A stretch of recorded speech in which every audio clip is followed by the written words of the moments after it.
سەرچاو بەخێر بن.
داوگۆڕانی خاوی بەڕێزان لەگەڵتاندا دەبن. بەخێر بن.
سڵاو بەڕێزان بەخێر بێن. سڵاو ڕێزم هەیە بۆ خانمان و گەنجان و لاوانی کوردستان و هەروە ڕەوەندی کوردی لە دەرەوەی وڵات.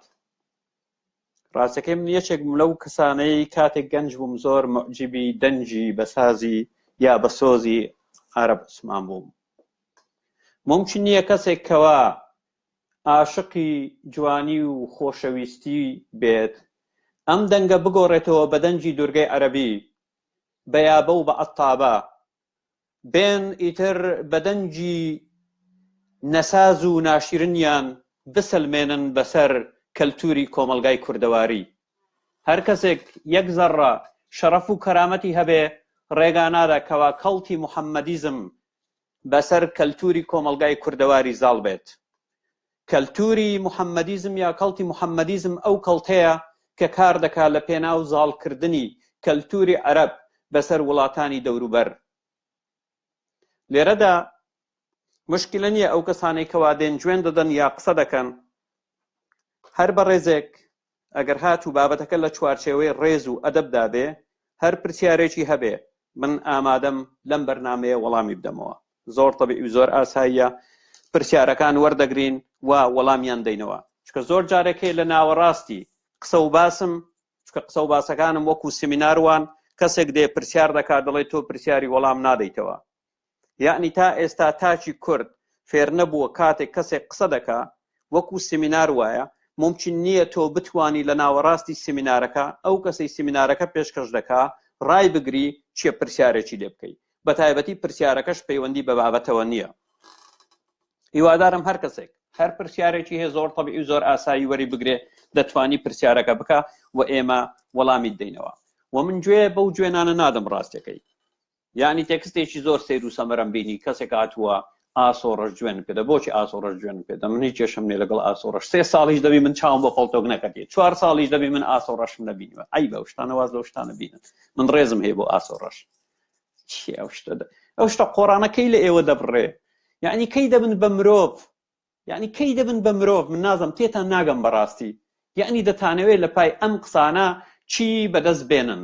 دەتانەوێت چی بەدەست بێنن لە ڕێگای ئەم قسانە؟ لە ڕێگای ئەوەی بێن قسە بە ناوی کەسێکی ترەوە بکەن و ئێستا لە لای منەوە لەگەڵ ئەوەی گوتیتم ڕێزم هەیە بۆ ئاسۆڕەش دەچێەوە، دەڵێ ئاسۆڕەش پشتیوان عەبدوڵڵا جوێنی پێدا. سەیرکە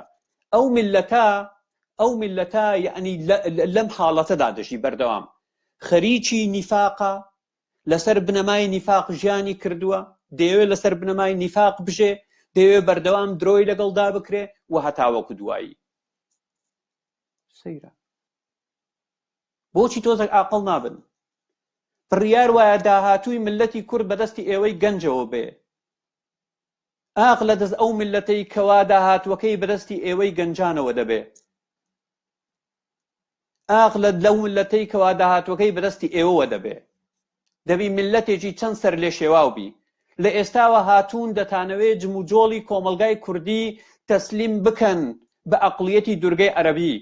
فەرموو سەیرکەن کەسێکی وەکو حامید عەبدوسەمەد چەند جوان وەسفی کوردەکە. ئەدەبی کوردی، هونەری کوردی، هەڵپەرچەی کوردی، سەمای کوردی، ڕەنگە جوانەکانی کوردی، باسی کاوە دەکا، باسی خەباتکردن دژ بە زوڵم و ستەم دەکا.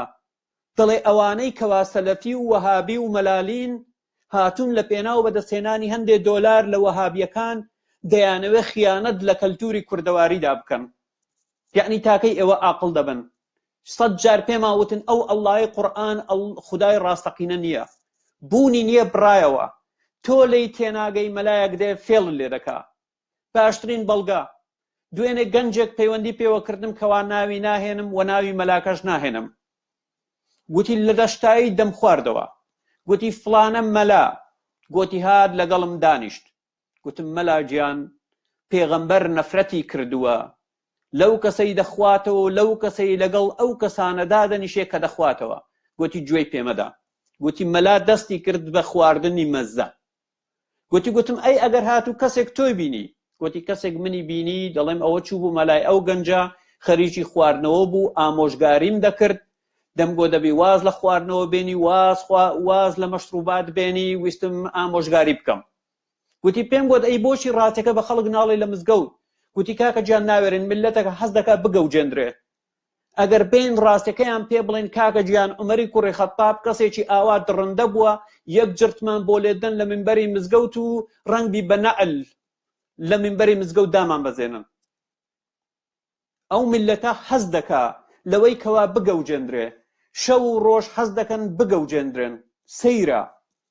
من بەڕاستی تا ئێستا زۆر جار وێ ویستومە لێکدانەوەی سایکۆلۆجی بۆ ئەو ملەتە بکەم، نەگەیشتومەتە دەرەنجامێک. دەبی چ ملەتێک بی دڵی بەوە خۆش بی کەوا ببێ بەجاشی وەهابیەکانی سعودیە.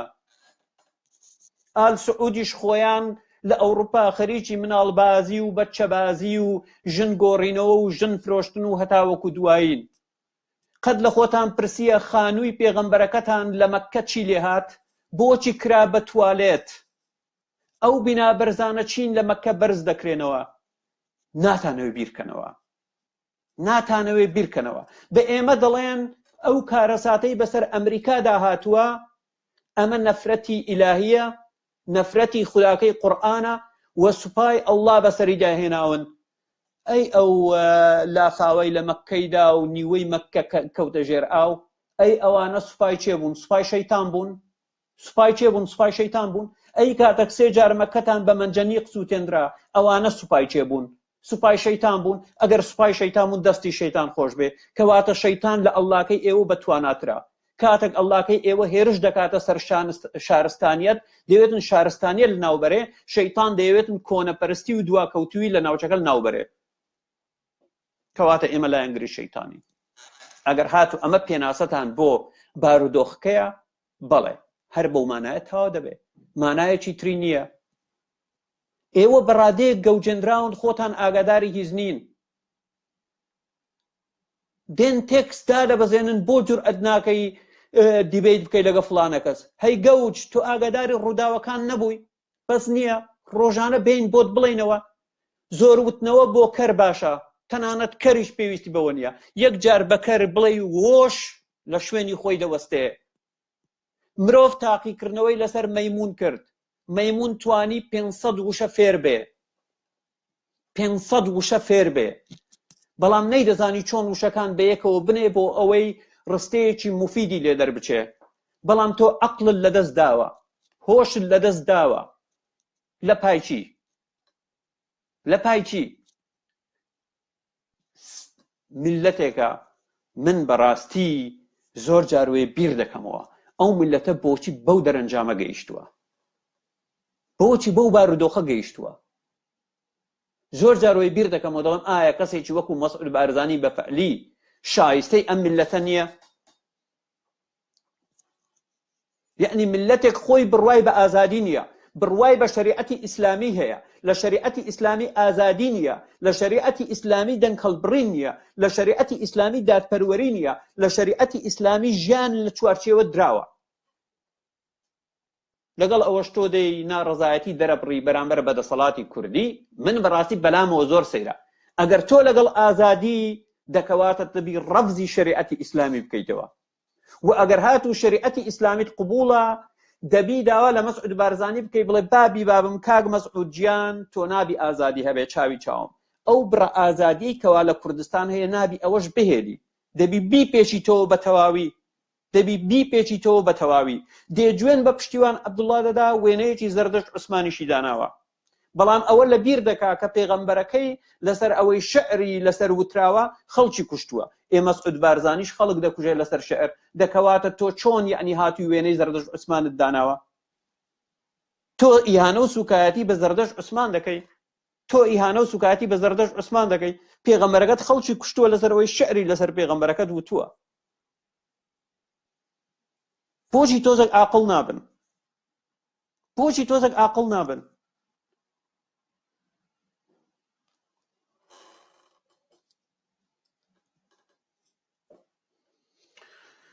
باشە باش بزانە هەر ئەو خوێڕیەی کە ناوی ئاوات قادر بوو هات گۆتی بۆ نمونە چی پێ دەڵێ چێڕەش هاتیە جوێنت پێدەدا ئەو وا جوێن دەدا بە گەڵ و گونی هەر ئەوەتان پێماوەتەوە کوڕم لە پەلەقاژەن و هیچتان پێ نەماوە تەنها جوێندان نەبیتن تەنها جوێندان نەبیتن جوێندانتان پێماوە و تەواو شتێکی ترتان لا نەماوە شتێکی ترتان لا نەماوە بڕوا بکەن بەڕادەیەک تۆپتان هاویشتووە تۆپتان هاویشتووە کە ئاخیری خێربی و خۆشتان دەزانن چیتان بەسەردەیە تەنانەت 20 ساڵی تر بڕوە 20 ساڵی تر ئیسلام دەبێ بە شەرم هەر کەسێک بڵێ من ئیسلامم شەرمە شەرم دەزانی مانای چییە شەرم دەزانی مانای چییە ڕۆژانە خەریکی پینە و پەڕۆکردنی ئەم دینن فەرموودەی زەعیف دێنن کە تۆزێک جوانکاری محەممەد و ئیسلام دەکا دەیکەن بە صەحیح دێنن کاتە قێزەوەنە و بۆنگووی لێدێ دەیکەن بە زەعیف پەرتووکەکانتان دەینن دووبارە تەفسیر و تەفسیرکاری بۆ دەکەنەوە یعنی من بەڕاستی دینێکی ئاوا سەیر و سەمەرەم نەبینیوە لە هیچ دنیادا نەبینیوە خۆتان سەردان لێ شێواوە دەتانەوێت سەر لە گەنجی کوردیش بشێوێنن ڕێگاتان پێ نادەین بە هیچ جۆرێک ڕێگاتان پێ نادەین هەر بە هیچ جۆرێک ڕێگاتان پێ نادەین بۆتان لەسەنگەرین بەردەوام من شەو و ڕۆژ بخەمە سەر یەک ئیش و کارەکەم هەفتەی بکەم بە 2 ڕۆژ 5 ڕۆژ بەردەوام شەو تەنها 2 کاتژمێر بخەوم بۆتان لەسەنگەردا دەبم ڕێگاتان پێ نادەم وە لە ڕابردووش ئەوم سەلماندووە لە 2 ساڵی ڕابردوو ڕۆژوە بووە 2 لایڤم هەبووە و چەند وەرجێڕانم هەبووە و چەند پۆستم هەبووە و لەسەر ئەو ڕێبازە بەردەوام دەبم باشە لەسەر ئەو ڕێبازەی خۆم بەردەوام دەبم باشە وە توانایەکی زۆر سەیریشم پێدراوە هەر ڤیدیۆ ئاوا بەیەک چەقەنە وەردەژێڕم ڤیدیۆنا بەیەک چەقەنە وەری دەژێڕم بۆ زانیاریتان بڕۆن توانایەکانی خۆتان ئێوە تاقی بکەنەوە لەگەڵ موسڵمانەکان و لەگەڵ جنۆکە موسڵمانەکان وەرنە مەیدان بەرامبەر بە ئێمە اینجا بزانین عەقڵ و زانست دەتواناترە یا ئێوە ناتوانن چکە خودایەکەتان خودایەکی درۆزنانەیە پێم بڵێن پێغەمبەرێک موعجیزەی نەبوو بێ تەنەبوعاتی هەمووی درۆ دەرچوو بێ، خاوەن ئەخلاق نەبوو بێ، خەریکی شەهواتی نێوگەڵی بوو بێ، خەریکی بەدەستهێنانی غەنیمە بوو بێ، 82 سەرایە و شەڕی کرد بێ. ئەخەر ئەمە چ سیفاتێکی پێغەمبەرایەتی تێدایە؟ دەتوان پێم بڵێن هەر لەبەرەوەی هەندێک شعری نووسیوە 6600 شعری نووسیوە. ئێماڵم بە قوڕ نەگرتن حەسەن زیرەک 10,000 گۆرانی هەیە. گۆرانیەکانی حەسەن زیرەک زۆربەی زۆری لە وتینی خۆیەتی و تەلقائی بۆی هاتیە، ئیلهامی بۆ هاتیە. حەسەن زیرەک نەخوێندەوار بووە و هەمووشی وەزن و قافیەی تێدایە. بەپێی ئەو پێناسەی ئێوە بیتن دەبێ حەسەن زیرەک 100% ئەوەی موحەممەد پێغەمبەر بوو بێ، 100% موحەممەد پێغەمبەر بوو بێ. باشە 100% موحەممەد پێغەمبەر بوو بێ. و ئەگەر دەژڵێن گۆرانیەکانی حەسەن زیرەک سینگومەمچی تێدایە، پێغەمبەرەکەتان داواتان لێ دەکا ئەی پیاوانی موسڵمان ئەگەر شەوانە گەڕانەوە زوومە چوونەوە ماڵەوە، ژنەکانتان ئاگادار بکەن و بۆی بەریان بتراشن. پێغەمبەرەکەتان خەمی بەری ئەبرۆکەوانەکانی بووە. پێغەمبەرەکان بەردەوام لەسەر دەستی داناوە هەر ژنێکی ئیماندار خۆی پێشکەش کرد بیخاتە ناویەوە. خۆ فەرقی چییە؟ حەسەن زیرەک بەڵکو بە پێچەوانەوە خاوەنی ئەخلاقی زۆر زۆر مەزنتر بۆ لە پێغەمبەرەکەتان، زۆر زۆر مەزنتر بۆ لە پێغەمبەرەکەتان. پێغەمبەری چی؟ ئێوەی گەوج و نەفامن کەسێکی دڕندە و نەخۆشتان لەسەرمان کردووە بە پێغەمبەر، سیفاتی پێغەمبەراتی تێدا نییە. تەنەبوعەکانی هەمووی درۆ دەرچووە. جارێک مناڵێکی بۆ دەینن لێی دەپرسن پێغەمبەرکەی ئاخری زەمان دەگوتی ئەو مناڵە دەبینن ئایشە دەیگێڕێتەوە. لەو ڕۆژانش فەرموودەکەمدانە ئایشە دەڵێ هەمیشە وای دەگوت مناڵێکی بینی گوتی ئەو مناڵە دەبین، گوتی ئەو مناڵە گەورە نابی ڕۆژی قیامەت دادێ. ئەو مناڵە گەورە نابی دەبی ڕۆژی قیامەت دادێ. یا دەیگوت مردنی من و ڕۆژی قیامەت ئاوایە، ئاوە بەیەکەوە بەستراوەتەوە، من بمرم ڕۆژی قیامەتە. ئەو 1450 ساڵ ڕەد بوو. باشە 1450 ساڵ ڕەد بوو. یا قوستەنتینیە بژیرێ کەوا ئەستەمبۆڵی ئێستاە ڕۆژی قیامەت، یعنی قوستەنتینیە یعنی ئەستەمبۆڵ بگیرێ غەنیمەکان دابەش بکرێ و دابەش نەکرێ ڕۆژی قیامەت دێ. چیتر چەند تەنەبوعاتی ترتان بۆ بینم هەر هەمووی درۆیە، درۆ لەسەر درۆ. یا کەعبە بڕوخێ ڕۆژی قیامەتدارێ. 3 جار کەعبە ڕوخێنراوە دەی، 3 جار، جارێکی ژنە 3 جار.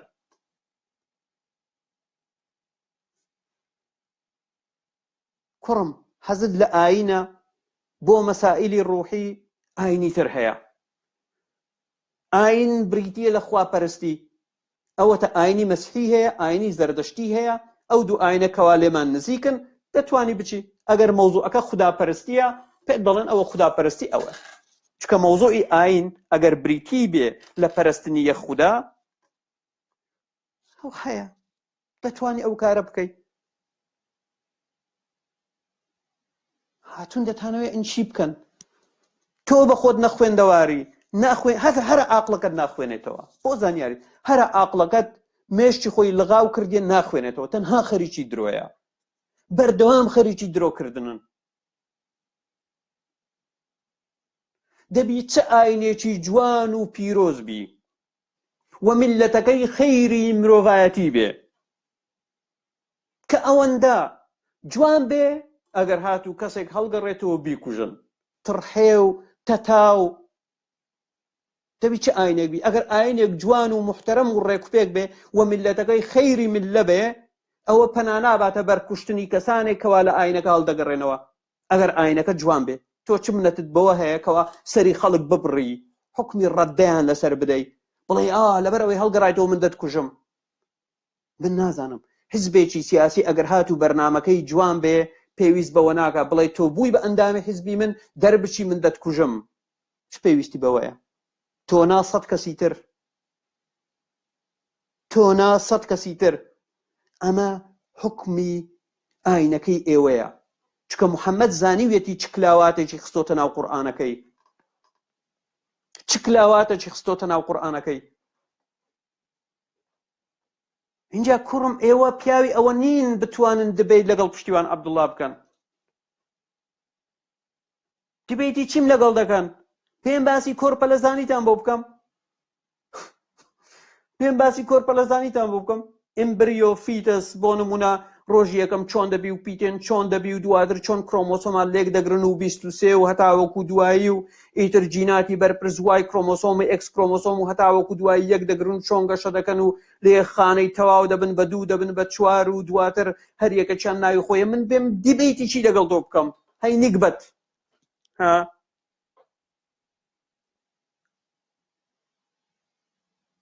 سەیرن یعنی بەڕادەیەک خۆیان لێ گۆڕاوە دەیانەوێت خۆیان زل بکەنەوە.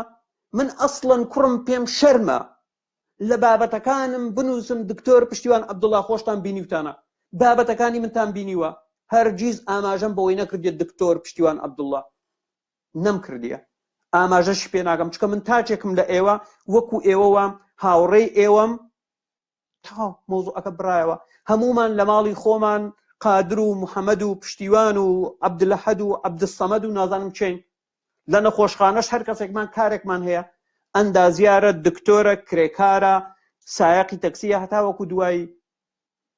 من پێم شەرمە ئەو شتانە بینمە ناو بابەتەوە بەڵام خۆی لە بنەڕەتدا دبیت من چی لەگەڵ دەبەنجێک بکەم سەبارەت بە مەسائلی زانستی کە فڕی بەسەر زانستەوە نییە. من دبیتی چی لەگەڵدا بکەم خۆ بە ویژدانەوە خەڵک پێویستە قسە بکە تۆزێک ئەقڵانی بێ تۆزێک ئەقڵانی بێ.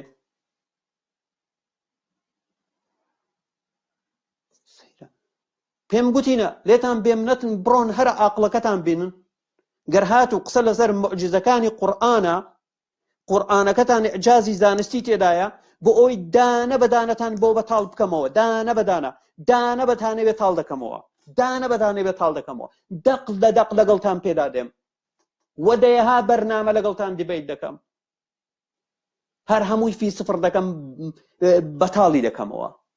ئەمەنە بەسە بۆ کەسێکی عاقڵ لە سەدەی 21ەم کە چۆن دەبی خودایەک چۆن دەبێ ئەم پەرتوکە پەرتوشی خوددا بێکەوە وتویەتی سپێرم. ئەمن هەمیشە ئاماژە بەوە دەکەم چکە لای پیاوی کورد گون زۆر مهمە لای پیاوی کورد گون زۆر مهمە گەڵ و گونی لەدەست بدا لە پیاوەتی دەکەوێت گەڵ و گونی لەدەست بدا لە پیاوەتی دەکەوێتەوە گون زۆر مهمە. هەتا لەو ڕۆژانە پۆستێکم بینی کەسێک نووسی بووی دەڵێن لە ئەڵمانیا گون دەکڕن دەبی بە چەند بێ من دەمەوێت بچم تاکە گونێک بفرۆشم. بەس نییە یعنی دەبنگ تۆ تۆزێک بیرکەوە چۆن دەکرێت قورئان لەلایەن خودداوە بێ کاتێک ئاماژەی بەوەی کردیە سپێرم لە نێوان ئێسقی پشت و پەراسوو دروست دەبێ هەی دەبنگ تۆ بیرت لەوە نەکردوتە ئەمە شتێکی زۆر سادەیە زۆر بەسیتە. بڕۆ لە باوکت پرسە بڵێ باوکە گیان بڵێ نوتفەی پیا و ئاوی پیا و لە شوێ دروست دەبێت دەڵێ کوڕم گونم پێش ئەوی تۆ لەدایک بی تۆ لە ناو گونم بووی ناڵێ تۆ لە پشتم بووی. قورئانەکەت دەڵێتن سپێرمی پیاو لە پشتەوەیە تۆ لە سەدەی 21ەمدا دەژی. چۆن دەکرێت تۆ ئەو ئیتیهامە گەورەیە بدەیتە بەرخودا کە خودا ئەم هەڵەیە فەزیح ئەم هەڵە گەورەی کردووە ئەخر پێم بڵێ ئەوم بۆ لێکدەوە. چۆن دەکرێت هەموو قورئانەکەت بگەڕێی لە ئاەتی یەکەم بۆ دووە ئاەت باسی مێشکی تێدانێ مێشک کەوا مێشک شوێنی بیرکردنەوەی مرۆڤە ئاماژەی بە مێشک نەکردیە قورئانەکەت. الحكم لله سبحان الله سبحان الله. يعني قد هەرگیز تۆ ئەو پرسیاران لە خۆت نەکردیە لەگەڵ ئەوەی مێشکی مرۆڤ کۆنتڕۆڵی لەشی مرۆڤ دەکا و مردن یەکسانە بە مردنی مێشک ئەڵڵاکەت ئاماژەی بە مێشک نەکردیە. عەجیب غەریب چۆن دەبێ چۆن دەبێ ئەخر چۆن دەکرێت ئەمە دەقی ئیلاهی بی دەقی خودایی بی یعنی بیر ناکەیتەوە تۆ کەوتیتە ناو چکە بەهەشتێکی درۆزنانەیان بۆ دروست کردیە لەسەر بنەمای درۆ و پاداشت ئازار و پاداشت هاتووی خۆت لە خەتی گەمژەیی داوە لە ناو بازنەیەکی داخرا و ناتەوێت بیر بکەیتەوە. ئازی دەکەم بیرکەوە تۆ گەنجێکی جوانی گەنجی کوردی داهاتووی ئەو میلەتە بەدەستی تۆیە ناکرێ ئەم دەقانە لەلایەن خودداوە بێن ئەم دەقانە ئەسڵەن زۆر بە ئاشکرا دیارە نووسینی مرۆڤە. محەممەد لە سوڕەتی الأعراف زۆر بە ئاشکرا وەک ئەوەیە لە مەجلیسێک دانیشتیە باسی گفتوگۆی نێوان شەیتان و ئەڵڵا دەکا. چی دەڵێتن؟ شەیتان گوتی خوایە لەبەر ئەوەی تۆ منت بەلا ڕێدا برد ئەوە مرۆڤەکان بەلا ڕێدا دەبم. قال الله خدا گوتی الله گوتی بەس باشە بەڵام تۆ ناتوانی ئیمانداران بەلا ڕێدا ببەی شەیتان گوتی الله گوتی باشە ئازی دەکەم ئەگەر دەقی خودایی باە الله باە الله دەگۆ قولنا یعنی گوتمان وەکو جێرانەوەی چیرۆشی ئەمیر ئەرسەلانی لێ هاتووە ئەمیر ئەرسەلان گوتی فلانە کەس گوتی ئەو گوتی بڕۆ بخوێنەوە زۆر بە ئاشکرا دیارە محەممەد خۆی لەبیر کردیە لە جیاتی بنووسی قولنا وەکو خدا بڵێ گوتمان وستی قال الله خدا گوتی هەنی تۆ مێشکت لەدەست داوە پەردەیەکیان لەسەر چاوت داناوە لەسەر عەقڵت داناوە بۆ ئەوەی نەبینی ئەم دەقانە نەبینی هەستی پێ نەکەی هایلەوە یعنی بۆ نمونە باوکت نامەیەکت بۆ بنووسی کێشەی هەبووە بۆ نمونە لەگەڵ یەکێک لە زاواکانت گریمان تۆ لە ئەوروپا دەژی کوڕەکەم من کێشەم هەبوو لەگەڵ قادری زاوامان قادر گوتی ڕاستیەکەی کچەکەت زۆر جارۆیە قسەی ناشرن پێ دەڵێ منیش گوتم ڕاست دەڵێ من گوتم ناڵێتن گوتی قادر گوتی بابە ئەوە نامەی باوکتە خۆ نانووسی مام قادر گوتی مام قادر باوکتە دەی بنووسی من گوتم هەر زۆر گاگە زۆر ڕاشکاوانە دیارە بەڵام تۆ عەرەبی نازانی بە ئاسانی فێڵت لێ دەکەن بە ئاسانی فێڵت لێ دەکەن بڕۆ بخوێنەوە بەڕاستی من کاتێک سەیر دەکەم دڵم ئەی هاوار هەر لەبەر ئەوەش ڕێگایان نەداوە 1400 ساڵە ئەم دەقانە وەربژێڕن بۆ سەر زمانی کوردی چکە قینجی لە دەرێ دەبوو باو لێرە گوتی قونی لە دەرێ دەبوو سبحان الله سبحان الله من بۆ تومە ڕاستیەکەی من نامەیە بترسێنم بەڵام مەوزوعەکە جێگای ترسیشە ها خدای ڕاستەقینە پێت دەڵێ وەرە هەی گەوج تۆ پێت وایە یعنی من ئەڵڵایەک کەوا خدایەک ببرن ئەڵڵا ناچکە ئەڵڵا من خدایە کەوا دروستکەری کەون و کائیناتم پێت وایە ئەوەندە بێ عەقڵم نەزانم سپێرم لە گوند دروست دەبێ هاتوومە گوتم لە نێوان ئێسقی پشت و پەراسوو دروست دەبێ هەی دەبەنگ نەدەبوایە بیر بکەیتەوە پشتیوان عەبدوڵڵا چەند جارێک بۆی باس نەکردی لە لایڤەکانی کەوا دکتۆر بوو پێی دەوتی دکتۆر بوو پێی دەوتی سەیرە هەی دەبەنگ من پێت وایە پێت دەڵێن بمپەرستە حۆریەم بۆ دروستکردی پەردەدارن هەی دەبەنگ ئەوە چۆن لە ئەخلاقی ئیلاهی دەوەشێتەوە لە ذاتی ئیلاهی دەوەشێتەوە لە ذاتی خودایی دەوەشێتەوە پێت بڵێم ئەبکارە بۆ ئەوی بەرتیلت دەمێ بۆ ئەوی بمپەرستی یا عروبە ئەترابە یا کەواعیبە ئەترابە هەی دەبەنگ تۆ یعنی چۆن ئەمە لە ذاتی ئیلاهی دەوەشێتەوە کەوا من بە بەرتیل واد لێ بکەم تۆ من بپەرستی یا منت لاوە پیرۆزبی لە هەمووی سێرتر سێرەکە لەوەیدایە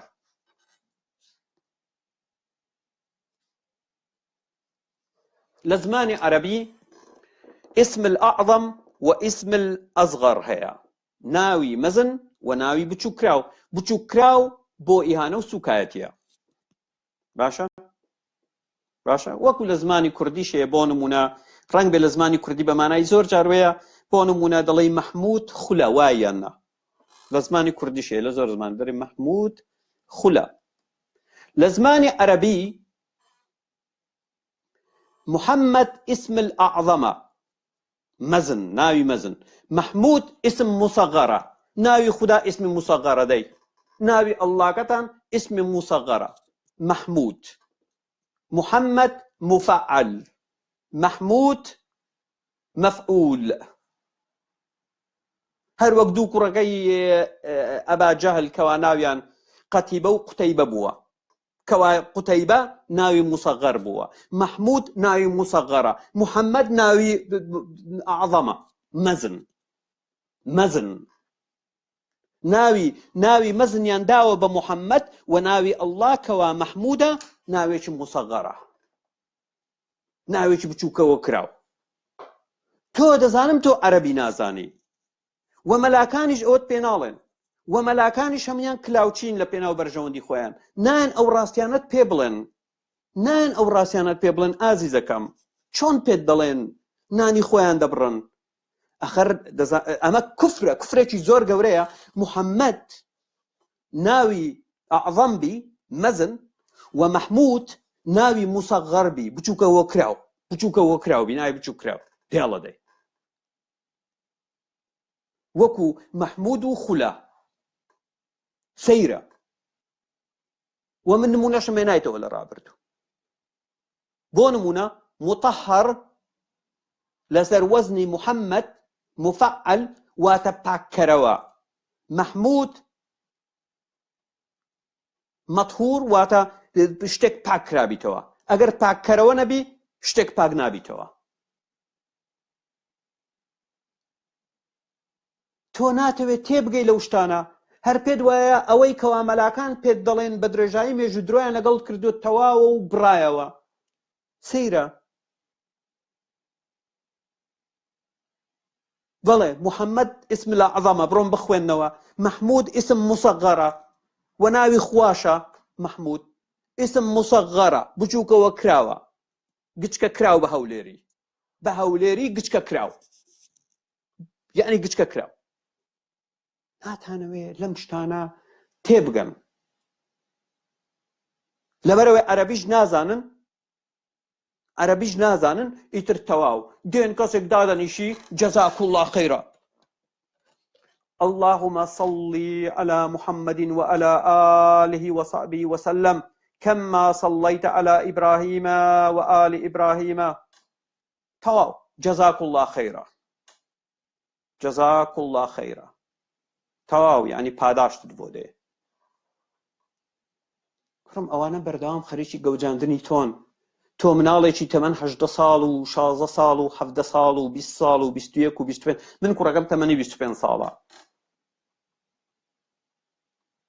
شەرم بکەیتەوە جوێن بە من دەدەیت من وەکو خاڵت دوام وەکو مامت دوام شەرم بکەکەوە جوێن دەدەی جوێن نازم بۆ دەمت ئەمەنە پیسە چۆن دڵت دێ جوێن بە دایک بدەی کە خۆشەویستی دایک نەبێ خۆشەویستی نیشتیمان بوونی نابێ و ئەو نیشتیمانەی کەوا تێیادا دەژی ئاڵاکەشی ئەتیباری نابێ ئەگەر هاتوو خۆشەویستی بۆ دایک خۆشەویستی بۆ نیشتیمان بوونی نەبێ تۆ چۆن جوێن بە دایک دەدەی تۆ جوێن بە ژن دەدەی شەرم لە خۆت ناکەیتەوە شەرم لە خۆت بکەوە شەرم تۆ جوێن بە دایکی من دەی من قۆنەرەی دایکی تۆ دەخەمە سەر تەپڵی سەرم هەموو دایکێکم خۆش دەوێ هەموو ژنێک جێگای ڕێزە شەرم بکەن بەسیەتی لە جوێندان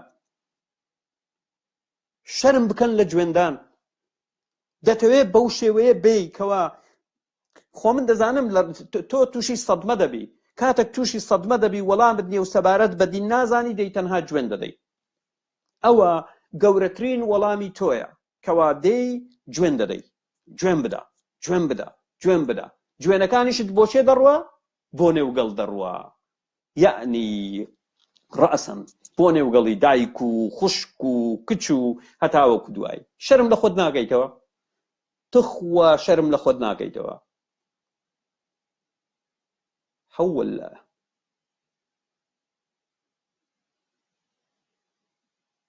کوڕم تۆ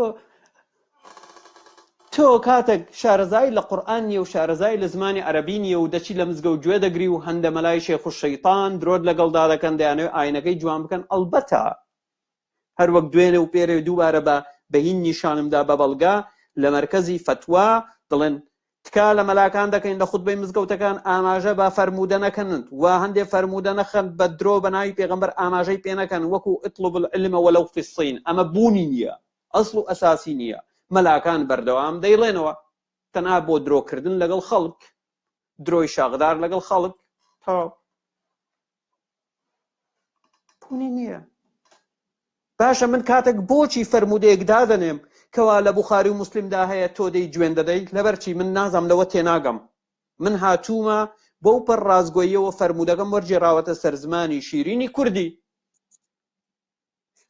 و بڕیاری کۆتایی بۆ تۆیە بەڵام تۆ بۆ دەی گوێن دەدەی من لەوە تێناگەم تۆ بۆچی دەی گوێن دەدەی نازانی ئەم گوێنت کەوا بۆ پێغەمبەرەکەت دەگەڕێتەوە بۆ من ناگەڕێتەوە بۆ من ناگەڕێتەوە چکە من ئەو قسەیم نەکردووە من تەنها کاری وەرجێڕانم کردووە ئەگەر لەسەر ئەوش دوێنم پێت دەیکەوە من حەقیقەتی ئاینەکەت بە دیار دەیخم دەکەواتە ئاینەکەت ئاینێکی فشۆڵ و لەرزۆکە تەحمل ناکە ڕاستیەکان بە خەڵکەکان بڵێت ئەگەر ڕاستیەکان بە خەڵکەکەت بڵێت کەواتە ئەگەر تۆ لەوە بترسی کەواتە ئاینەکەت ئاینێکی جوان نییە کەواتە مادام جوان نییە شتی قێزەوەنی تێدا کەواتە لەلایەن خوداوە نییە تۆ سلماندرا زۆر بەسیتە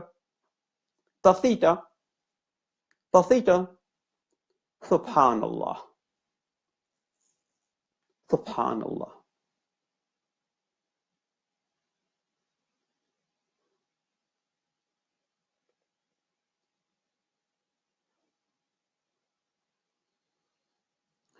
هەندە شتێ هەندە دەقێت و تێناگەی بخوێنیت و دەڵێ ئەمە چۆن دەبێت لایەن خوداوە بێت کاتێک دەڵێ ويومئذ أصحاب الجنة في شغل فاكهون يعني لروجگارەکانی بەهەشت سبحان الله أصحاب الجنة يعني یاوەرانی بەهەشت خەریکی دڕاندنی پەردەی کچێنی حوریەکانن تو وجدانتان ئەمە ئیهانە و سوکایەتی نییە بە پیرۆزی خودایی هەر بە پیرۆزی خودایی ئیهانە و سوکایەتی نییە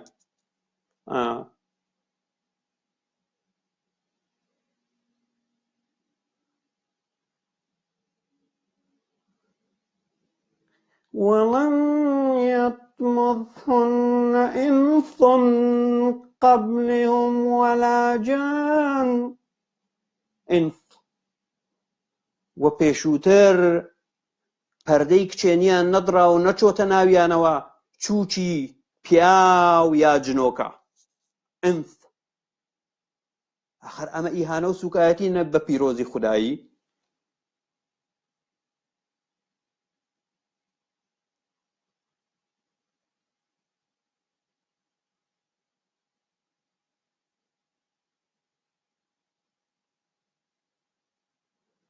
بەس چیتان لەگەڵ دەکەی مێشیان شۆرینەوە ناتانەوێ بیرکەنەوە من پێت دەڵێم محەممەد پێغەمبەرێکی درۆزنە هیچ موئەشەرات نییە بەوەی کەوا پێغەمبەر بوو بێ تۆ هاتووی دەتەوێت لە شوێنی خۆ لە هیچ و خۆڕایەوە مەزنی کەیتەوە بۆچی لەسەر بنەمای درۆ و دەلەسا کورە پێت بڵێم من پێغەمبەرمە ئەو پێغەمبەر نییە بۆ زانیاریت من پێغەمبەر بم ئەو پێغەمبەر نییە باشە هەر بە جددیش ئەو مۆزوع ئەو وەربگرن بەڕاستی جا بۆ خۆتان لە بەدیل بگەڕێن لە بەدیل بگەڕێن بەدیلەکەت چییە و بەدیلت دەوێ ناتەوێ من پێویستم بە بەدیل نییە چکە بە درێژایی تەمەنم ئازاری مرۆڤایەتیم نەداوە ئەوەندەی توانیمە دەستی یارمەتیم بۆ مرۆڤایەتی درێژ کردووە مرۆڤم خۆشویستووە تەواو ئەوە بەنسبەت من کافیە بۆ ئەوەی کەوا یعنی ڕزگارم کە لە هەموو شتێک بەڵام ئەگەر هات و تۆ پێت وایە پێویستت بە خەڵاس هەیە بە ڕزگاری هەیە بڕۆ لە بەدیلێک بۆ خۆت بگەڕێ پێت دەڵێم بڕۆ لە بەدیلێک بگەڕێ هەر زۆر بە جددیشم ئەو قسەی دەکەم لە دڵ سۆزی منە بۆ تۆ لە دڵ سۆزی منە بۆ تۆ کەوا من ئەو قسەیت پێ دەڵێم باشە مەجموعە ئینسانێک دانیشتون بازرگانی بە ئاین دەکەن لە پێناو بەرژەوەندیەکانی خۆیانەوە جا بەرژەوەندی ڕەنگ بێ بەرژەوەندی مالی بێ بەرژەوەندی پلەپایە بێ یا بەرژەوەندی ڕەنگ بێ بۆی ڕێگا بدرێن چوارژن بێنن کاکەژیان ئەمەش بەرژەوەندیە کابرا حەزی لێیە بۆ نمونە دووژن و سێژن و چوارژن حەزی لێتی چۆن کاتێک دەڵێ کاکەجیان تۆ دکتۆرێ عەیبە چۆن دەیکەی بە دووژن و سێژن و خۆی دەزانیتەوە نا سوبحان الله الله جان لە قورئان دەڵێتن لەکم مثنا وثلاث ورباع یعنی الله جان ڕێگای پێداوە یعنی حکمەتێکی تێدایە من مسلمانێکی من مسلمانم لەبەر ئەوە من دەیکەم بە سێژن دەیهینم ئەوەش بەرژەوەندیە یعنی مەوزوعەکە بەرژەوەندی هەر ئەوە نییە تۆ پارە بەدەستبێنی، بەرژەوەندی هەیە زۆر کاری قێزەوەند کەوادەیکەی دەتوانی لە پشت ئاین بیشاریتەوە، بڵێ ئاینەکەم ڕێگای پێداوم، تەلەگەی ئاینەکەم ڕێگای پێداوم. تەواو مەوزوعی بەرژەوەندی تەنها ئەوە نییە تۆ پارە بخەیتە گیرفانتەوە. هەی بەساقە، هەی بەساقە و بم تۆزێک تێبگە تێ، یعنی هەی سوور و سپی باشە.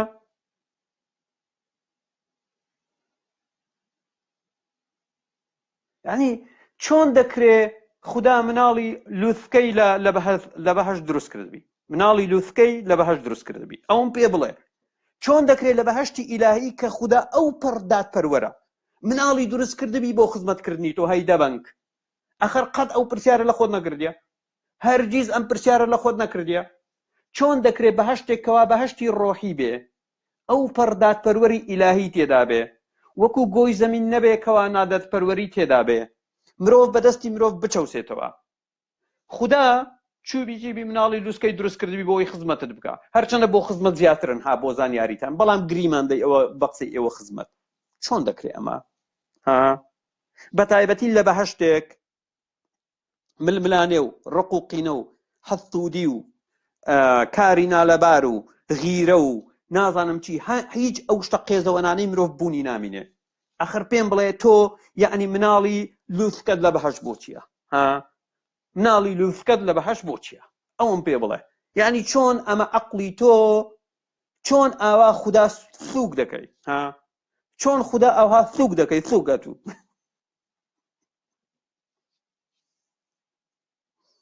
الحكم لله.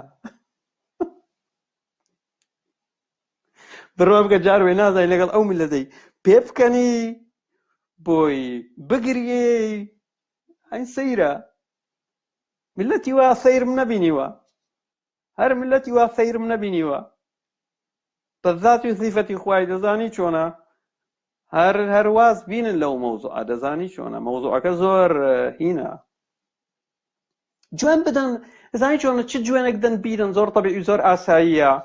من ئەوەی لەسەرمە وەک حەقیقەت دەبێت بۆ هاوڵاتیانی ملەتەکەی خۆم ئاماژەی پێ بکەم، بڵێم لەو خەوا بە ئاگاوەرەوە فێڵت لێکراوە ئازیزەکەم، فێڵت لێکراوە. هەروەک چۆن حیزبێکی سیاسی فێڵت لێ دەکا، لە ئاکان دەگەیە بەو نەتیجێ ئەم حیزبە ئەوە نییە کەوا لەگەڵ دادپەروەری و ئازادی بوو بێ. تاو مەوزوعەکە زۆر ڕۆشنە، زۆر ڕۆشنە و 1400 ساڵە قورئانیان وەرنەجێراوەتە سەر زمانی کوردی. ئێستا کاتێک لە ڕێگای ئینتەرنێتەوە خەڵک هاتووە بە دەقەکان ئاشنا دەبی، هاتوونە قورئانێکیان وەرجێراوەتە سەر کوردی، هەمووی درۆی لەگەڵدا دەکەن، لەگەڵ دەقەکان هەمووی درۆی تێدا دەکەن، لەگەڵ دەقەکان هاتوون دانە بە دانە جوانکاری بۆ دەکەن و درۆی لەگەڵدا دەکەن. کاتێک ئەوە دەبینی دەقی ئەڵڵایان گۆڕیوە و جوانکاریان کردیە، بۆ دڕون دەبێتەوە خودی ئەو کەسەی پەرتووکەکەی وەرجێڕاوە لەگەڵ ئەوەش مەلایەکە، بۆ دڕون دەبێتەوە بڕوای بە ئەڵڵا نییە کە ئەڵڵا خودا بێ، ئەجینا بۆ چۆن دەستکاری دەقی ئەڵڵا دەکەیت. پێم بڵێ چۆن دەستکاری دەقی ئەڵڵا دەکەیت، لەوە ناترسەی ئەگەر هاتوو ئەم ئەڵڵایە بوونی هەبێ، کە بوونی نییە لەبەرەوە ئەوژە ئەو کارە دەکا، بوونی هەبێ، چۆن ڕێگا بە خۆت دەدەی ئەم دەقە بگۆڕیت، ئەمانە ئەم دەقە بگۆڕیت، چۆن پێم بڵێ، یعنی چۆن ڕێگا بە خۆت دەدەی دەقێکی پیرۆزی ئیلاهی تۆ بێی وەری بجێڕی لە وەرجێڕانەکە درۆی لەگەڵدا بکەی. ئەمە تەنها یەک شتمان پێ دەڵێ، لە پێناو بەرژەوەندی خۆی خەڵک دەگەوجێنی و بڕوای بەوەیە کە ئەو ئەڵڵایە خودا نییە و هیچی تر نییە. مۆزوعەکە برایەوە زۆر بە کورتی مختصری. یا ئەڵڵاکەی دەڵێ کەواعب ئەترابە، ثمێل قوتان ئاگادار بن، یعنی من ئەڵڵام بمپەرستن، حۆریەی زۆر جوان دروست کردیە، حۆریەکان هەموو سینجان گەورەیە، مەمچیان زۆر گەورەیە، سمتیشان گەورەیە، سمتیان زۆر گەورەیە، ئەگریجەشیان زۆر گەورەیە، مەمچیشیان زۆر گەورەیە، کەواعب ئەترابە. خوا وەرە تۆ لەگەڵ ئەو ملەتەی بەو قەنەعەتە گەیشت بێ خوداکەی بەرتیلی پێ بدا بۆ ئەوی بیپەرستێ بڵێ من حۆریم دروست کردیە سینجیان گەورەیە وە پێشی وایە ئەمە دەقی ئیلاهیە.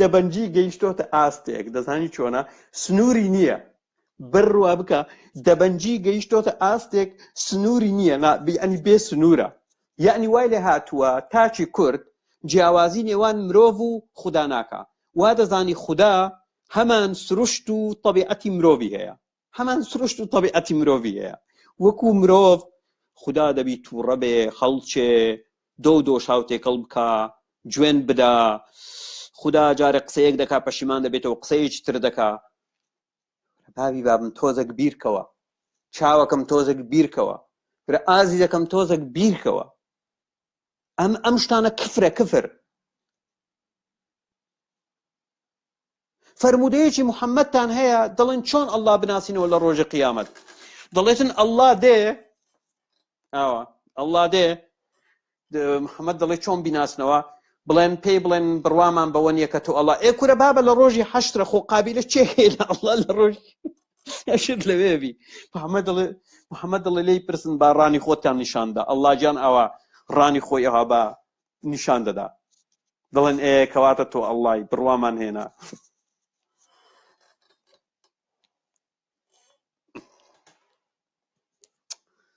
الحكم لله الحكم لله سيرة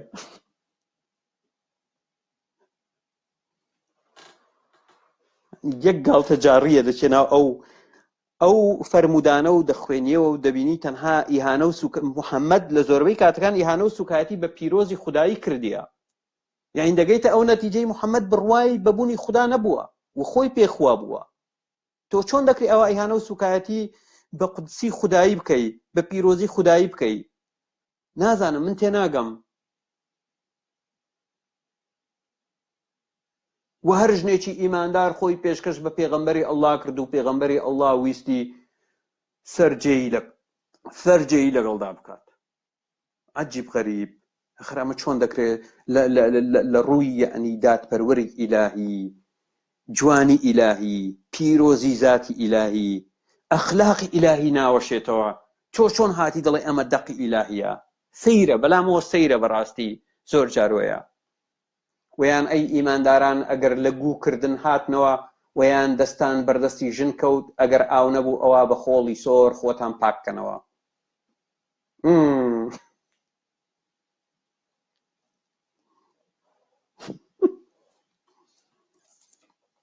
وەڵڵای قورئان لە قورئان دەڵێ ئاگادارم بەبیرم هاتەوە سەفا و مەروە بریتن لە شەعائیری ئەڵڵا گوناحتان ناگا ئەگەر بیکەن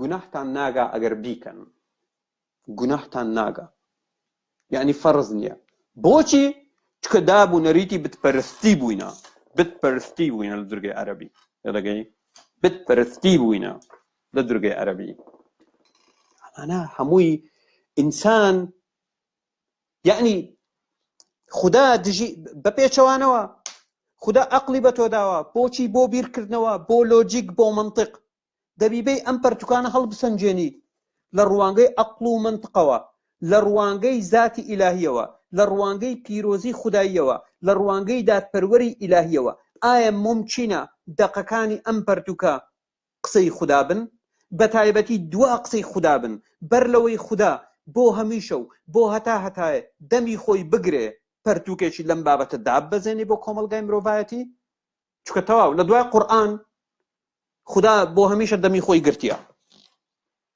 ئەڵڵا بۆ هەمیشە تا ڕۆژی قیامەت دەمی خۆی گرتیە ئاوا ینی تیپێکی لێداوە تا وەکو ڕۆژی قیامەت چۆن دەکرێ یعنی چۆن دەکرێ وەرە ئەوانە لێک بدەوە لێکدانەوەی بۆ بکە بە عەقڵ بە منطق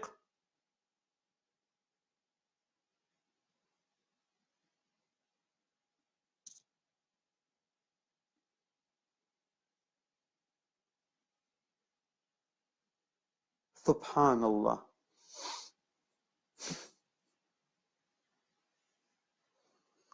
دەقی وای تێدایە هەر شرکە کفری زۆر ڕوونە. کفر مانای چییە؟ کفر مانای چییە؟ تۆ سوکایەتی بکەی یا بەکەمتر لە پێویست تێڕوانینت هەبی بۆ ذاتی خودایی، ئەمە کفرە. کفر ئەوەیە کە تۆ پێت وابی خودا لە هەموو دنیادا لە هەموو مرۆڤایەتیدا یەک کەسی هەڵبژاردووە ئەشرەف الئەنبیاء، ئەویش موحەممەدە. کفر ئەوەیە پێت وابی خودا سوێندی بە گیانی موحەممەد خواردووە. ئەخر ئەمانە کفرن کاکە گیان. تۆ یعنی خودا چ منەتی بەوەیە سوێن بە موحەممەد بخوا؟ خودا دەیتوانی ملیۆنەها وەکو موحەممەد دروست بکە، یعنی چ منەتی بەوەیە بڵێ سوێن بە گیانی تۆ ئەی موحەممەد؟ سەیرە. یا خودا چ منەتی بەوەیە کەوا سەڵەوات لێ بدا لەسەر موحەممەد و بە ئیستمراریش، چکە فعلەکە فعل مضارع مستمر، یعنی بەردەوامی هەیە تاوەکو لەگەڵ ئەوەش موحەممەد مردیە. ئەڵڵا ئیش و کاری نییە لەبەرەوە ئیتر دەمی خۆی نەگرتیە، بەردەوام لەگەڵ فریشتەکان دادەنیشی جوبرائیل کورە ئیسرافیل ئەوە لۆ جواب نادەنەوە بابی بابم ئەوە پیر بوویمەوە ئەنگۆش دەزانی ئێمە ئەنگۆش جێتان قورس بۆ دەوەرە بابی بابم وەرەچێ. وەڵای من غەریبی موحەممەد دەگەم تۆ دەگە با قسەی لەسەر بکەین. ئەی ئەڵڵا گیان فەرموو لە خزمەت ئەزانی موحەممەد پیاوێکی زۆر موحتەرەم بوو، وەڵڵاهی بیری دەکەم زۆر زۆر بیری دەکەم زۆر. وەڵای ئەڵڵا گیان چی بکەینیتر ئەوە خۆ دەزانی قسمەت و نووسیبە و لە پەرتووشی پارێزراوی ئاسمان نووسرا بوو. ئەرێ ئیزرائیل بەرێ کاکە گیان ئەتوو بۆچی لە تەمەنی 63 ساڵی کوشتت؟ وەڵاهی ئەڵڵا گیان من نەبووم، خۆی ژنە یەهودیەکە ناوی زەینەب بوو ژاری دایێ، ژارەکەش تەسیری لێ کرد، یعنی 18 مانگی نەخایەن و بێش و ئازارەوە مرد. ئەڵڵا گیان و ئەڵڵا گیان خۆشت لە قورئانەکەی ئاماژەت پێکردیە، گوتت ئەی موحەممەد ئەگەر هاتوو درۆ بکەی ئەوە بەدەستی ڕاستە دەدگرین و شاخوێنبەرت دەبڕین. و موحەممەد گیان لە سەرامەرگدا دەیگوت ئەو کاتەی ژنە یەهودیەکە ژەهری دامێ هەستم دەکرد شاخوێنبەرم بڕاوە. یعنی تۆ یعنی ئەڵڵا گیان یعنی ئیزرائیل مەبەست ئەوەیە من کوشتم یا ژنە؟ وەڵڵاهی ئەڵڵا گیان وا بزانم هەردووکتان بوون. الحكم لله الحكم لله الحكم لله الحكم لله. ئێ کوڕم بۆ توف دەکەی لە قورئانەکەتدا هەیە خوداکەت دەڵێ ئەی موحەممەد ئەگەر درۆ بە ناوی ئێمە بکەی ئەوە بەدەستی ڕاست دەدگرین شاخوێنبەرت دەبڕین. موحەممەد خۆی فەرموودەی هەیە لە بوخاری و لە موسلم، دەڵێ کاتێک خواردنەکەی خەیبەرم خوارد هەستم کرد لەو ساتەوە شاخوێنبەرم بڕاوە. بۆچی تف دەکەن؟ خۆتان شارەزاییتان نییە، ئێمە ڕاستیەکەتان پێ دەڵێن، بەڵام ناتانوێت ڕاستی بزانن. ئێوە جەماعەتی قل هو الحمد لله رب العالمين تەواو، یعنی مەوزوعەکە لە ئێوە هەر ئەوەندەیە. قل هو الله احد الله الصمد ڕەنگ بالآخیرەکەش بڵێ وەڵە اللهڵین داپیرەیەکم ئەبوو نوێژ دەکرد دەگۆ وەڵە اللهڵین دەموە داپیرە وەڵە ضاڵین دەگۆ نا ئەتوو کافری دەگۆ وەڵە اللهڵینەکە تەواوە دەباش ئەوها بای هاژەوە سەیرن ناتانەوێت تێبگەن عەقڵتان تەواو جلەو کردیە و تەواو.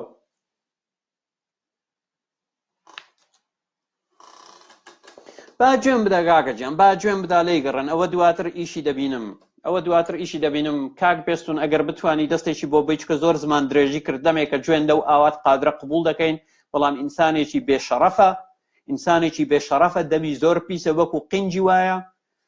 من ناتوانم ئێستاکە گەر هاتوو بەڕێستان بتوان دەست بەجێ پلێکی پێوە بنێن هینی بکەن دەربچیتن. کەس داوای لێ نەکردی کوڕم بێی سەیری هین بکەی ڤیدیۆکانمان بکەی، خۆت ئینسانێکی هیچ و پوچی ئەوەتە ڤیدیۆکانمان بکەی، خۆت ئینسانێکی هیچ و پوچی ئەوەتە نەجاتمدا دەوجا تێکست بنووسە. زۆر تحملم کردی، گوتم بەڵکەم پیاو دەبێ، من ئیهانە و سوکایەتیم نەکرد، بەڵام پیاو نەبووی بە مرۆڤ، هەمیشە گوێنەکانت بە نێوگەڵتدا بۆ کەسانی تر. باشە نێوگەڵتدا بۆ کەسانی تر ئێوە پیاو نابن هیچتان پێ نییە ئیفلاستان کردیە ئیفلاسی تەواو و دەتوانین زۆر بە ئاسانی لە یەک دوگمە هینتان بکەین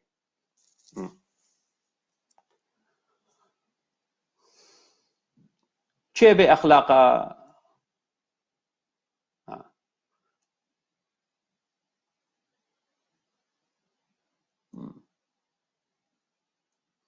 ئێرەشیان کردووە من بەڕاستی بەلامەوە زۆر سەیر و سەمەرەیە کاکە جان تەکنەلۆجیاکە تەکنەلۆجیای غەربە تەکنەلۆجیای کافرەکانە و فەیسبووکی پیاوێکی یەهودیە ئەخر ئێوە بۆچی ملی خۆتان دەشێن دێنە سەر فەیسبووک من بەڕاستی بەلامەوە سەیرە یعنی شەرم لە خۆتان ناکەنەوە تخوە ئەرەقەی شەرمەزاری ناڕێژن فەیسبووک لە داهێنانی پیاوێکی یەهودیە خاوەنەکەی پیاوێکی یەهودیە دێن حساب لە فەیسبووک دەکەنەوە درۆ و دەلەسەی ئیسلام لە فەیسبووک بڵاو دەکەنەوە ئەمە چەندی بەچەند تخوا ئەمە چەندی بەچەند باشە ئەمە چەندی بەچەند چەندی بەچەند یوتیوب هەمان چەشن ئی پیاوێکی یەهودیە فەیسبووک ئی پیاوێکی یەهودیە یعنی شەرم لە خۆتان ناکەنەوە تخوا شەرم لە خۆتان ناکەنەوە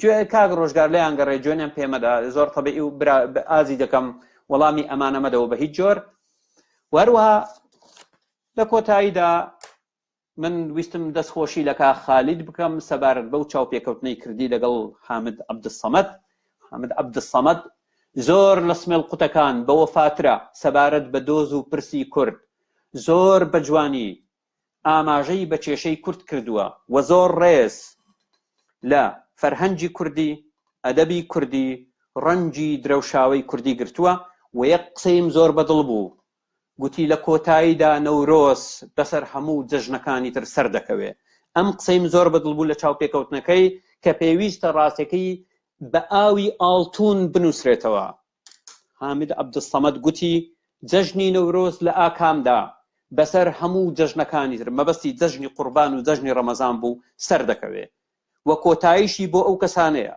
جیهان هەمیشە بۆ ئەو کەسانەیە کەوا لەگەڵ خۆشەویستی و دادپەروەری و ئازادیدان لەگەڵ شەمشەمە کوێرەکانی دورگەی عەرەبیدا نییە شەمشەمە کوێرەکانی دورگەی عەرەبی دەمێکە تۆپیان هاویشتووە و هەر کەسێک بچی دراسە و لێکۆڵینەوەیەکی نزیک لە دنیای عەرەبیدا بکە دەبینی پۆل خەڵک ئیسلام خەڵکی عەرەب ئیسلام بەجێ دێڵن پۆل یەخرجون من دین الله ئەفواجا بە پۆل خەڵک دەرەچێ ڕوو لە ئاینی مەسیحی دەکا یا ڕوو لە ئاتیزم دەکا و هەتاوەکو دوایی و ئەمە دراساتی ئیسلامی نیشانی داوە لە ئیندۆنیژیا لە مالیزیا لە وڵاتانی تر بە هەمان چەشن بۆچی؟ چکە داعش قاعیدە تاڵیبان ڕووی ڕاستەقینەی ئیسلامیان بە خەڵک نیشاندا و هەروەها ئینتەرنێت توانی هەرچی ئەوانەی لە خەڵکیان شاردبەوە هەمووی بخەینە سەر خەڵک بیخاتە سەر لاپەڕەکانی فەیسبووک و خەڵک ئاشنا بکات بە توراسی کەڵتی موحەممەدیزم و تەنانەت ناکرێت ناوی لێ بندرێت ئاین چکە کەڵتە موحەممەد ئینسانێکی بێ ئەخلاق بووە موعجزەی نەبووە تەنەبوئاتەکانی درۆ بووە خەریکی غەزوکردن بووە خەریکی شەهوات بووە خەریکی داگیرکاری بووە خەریکی کوشتن بووە ناکرێت ئەمانە لە ڕوانگەی پیرۆزی خوداییەوە ناوی لێ بندرێت پێغەمبەر ناکرێت بە هیچ جۆرێک ناکرێت ناوی لێ بندرێت پێغەمبەر و موحەممەد هەر دەوەسایەکەی موسای خستۆتە ژێر پێکانیەوە کە ئەوە بابەتێک دەبێت لە داهاتوو من باسی دەکەم خستوێتە ژێر پێکانیەوە الوەسایە العەشرە کە سمێڵ قوتەکان زۆربەی زۆریان نازان الوەسایە العەشرە چییە ئەسڵەن بە مانای چی الوەسایە العەشرە الوەسایە عەشرە دانە بە دانەی تێکشکاندووە خستوێتە ژێر قۆنەرەکەیەوە بێ ئەوەی کەوا حسابیان بۆ بکە دێن کەوا لە داهاتوو بە دوور و درێژی باسی ئەم بابەتەش دەکەین و ئەگەر هاتوو کەسانێک لێرە و لەوێ هەن کە داکۆچی لە ئیسلام دەکەن جا کەسی ئەوروپین ئەمریکین ئەمانە مؤەلەفەت القولوب پارەی وەهابیەکانیان پێدەدرێ ملیۆنە 2 ملیۆنە 5 ملیۆنە پێیان دەدرێ بۆ ئەوەی 2 شەفاعەت 2 قسەی باش بۆ ئیسلام بکەن و ئەمە بە گوێرەی سوڕەتی ئەتتەوبە ئایەت هەیە کە دەڵێتن پارەی سەدەقات بەشێکی بۆ ئەو کەسانەیە کە دەتەوێت دڵیان نەرم بکەی بەرامبەر بە ئیسلام یا ویژدانیان بکڕی بۆی دوو قسەی باش بۆ ئیسلام بکەن. لە کات خۆی من بەرنامەم لەسەری دابەزاندووە و قسەی دووبارە لەسەر ناکەمەوە.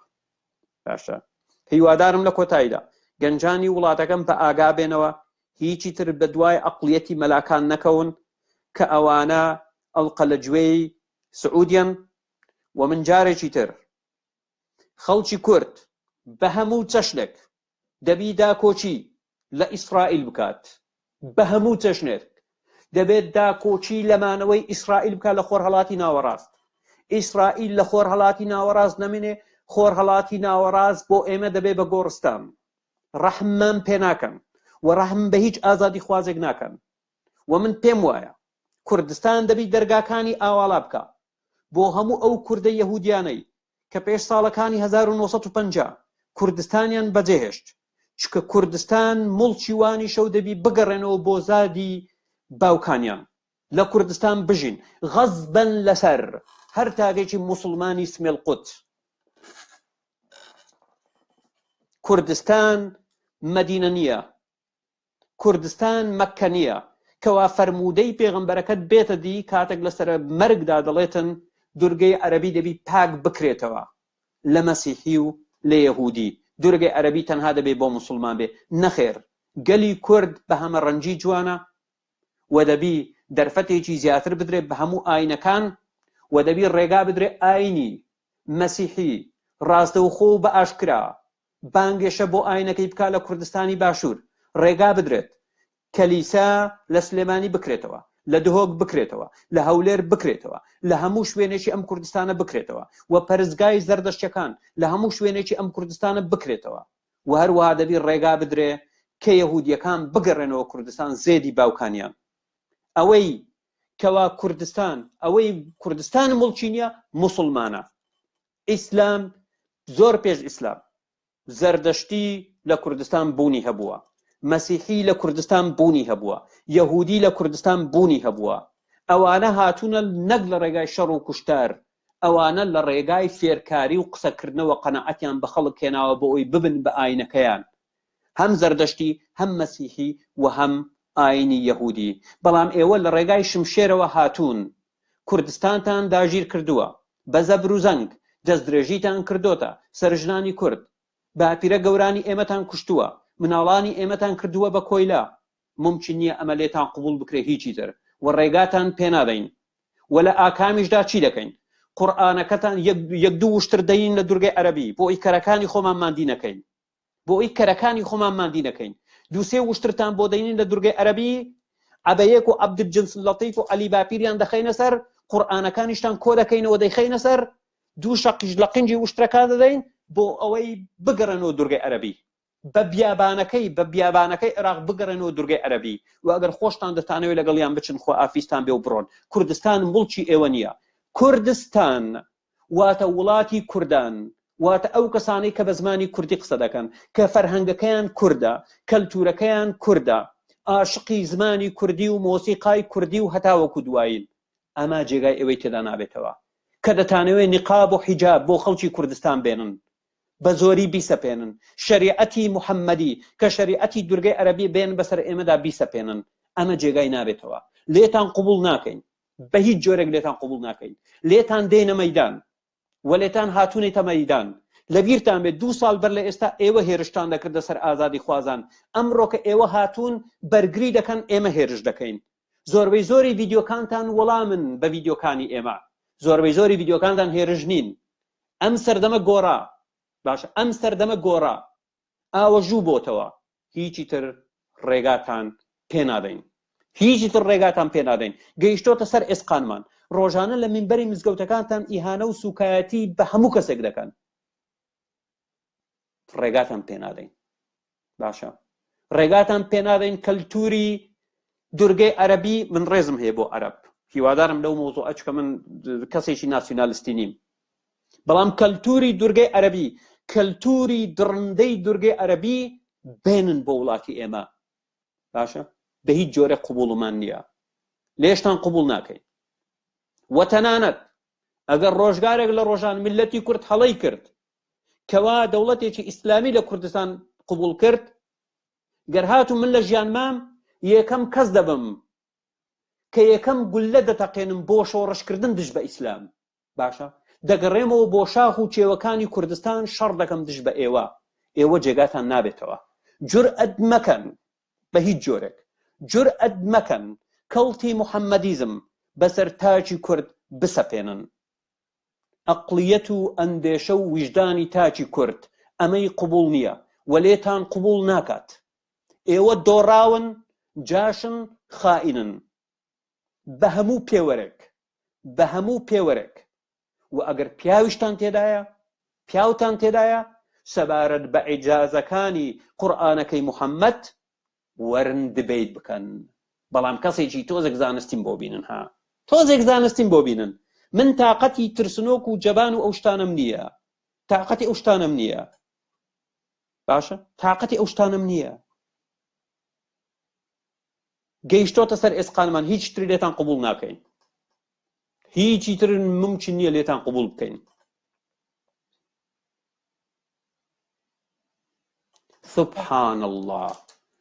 سبحان الله هیچی تر ممکن نییە لێتان قبول بکەین ئیهانە و سوکایەتی بە مناڵ بکەن بە ژن بکەن بە ناموسڵمان بکەن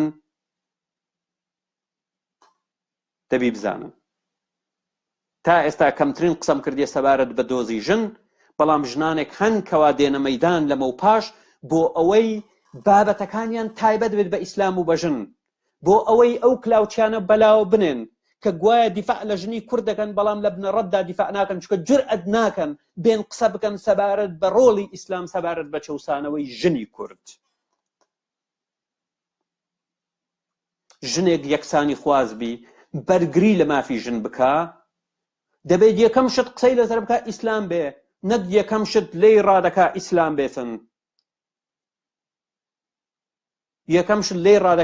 بێتن چونکە کۆمەلگای کوردی کەلتوری کوردی جوانە بڕوای بە یەکسانی ژن و پیاو هەیە فەرموو دێهاتەکانی فەندقەی هەورامان بکە ژن و پیاو بەیەکەوە هەڵدەستن و دادەنیژن و هەڵپەرچێ دەکەن و شاعیر دەکەن و پێ دەکەن و هەتاوەکو دوایی بەیەکەوە گۆرانی دەڵێن کەلتوری کوردی دیارە بەڵام ئەوەی ڕێگرە لە بەردەم یەکسانی ژن و پیاو ئەمڕۆ لە ئەمڕۆی کوردستاندا ئیسلام و پیسلام و ئیسلامە کەڵتی موحەممەدیزمە من بەلامەوە سەیرە ژنێک دێ دەڵێتن من دەنجی ناڕازیم بەرامبەر بە چەوسانەوەی ژنان بەڵام نایەتن قسە لەسەر ڕۆڵی ئیسلام بکە سەبارەت بە چەوسانەوەی ژنان الحكم لله سبحان الله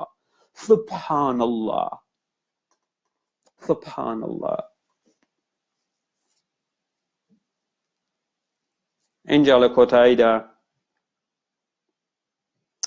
کۆتاییدا ئەی مسلمانانی بەڕێز خدای تەبارەکە و تەعالە لە قورئانەکەیدا دەڵێ وَيَطُوفُ عَلَيْهِمْ وِلْدَانٌ مُخَلَّدُونَ ئەی مسلمانانی بەڕێز مناڵانی لووتکە لە بەهەشدا بەسەر پیاوانی ئیماندار دەسوڕێنەوە ئای لەو خۆشی و نعمەتە ئەڵڵا گیان بەڵێنمان پێدەدا نەک تەنها حۆریەی تەسک و تریسکمان پێ دەبەخشێ لە بەهەشتەکەی و لەژێر عەرشی ئیلاهیدا کە دەتوانن شڵ بە شڵپیان لەسەر بکەن بەڵکو مناڵانی لووسکە و هەروەها مناڵانی هەرزەکاریشتان پێدەدا ئای لەو خۆشی و نعمەتە پێم بڵێن چۆن ئەم خۆشی و نعمەتە لە دەست خۆتان دەدەن لە کاتێکدا ئەڵڵا گیان لە بەهەشتەکەی حۆریەی تەسک و تریسک و سینگ و مەمک گەورەی بۆتان داناوە ئایا چۆن ئەم خۆشیە لە دەست خۆتان دەدەن کە ئەڵڵا گیان مناڵانی لووسکەی مناڵ و هەروەها هەرزەکارانی لووسکەی بۆتان داناوە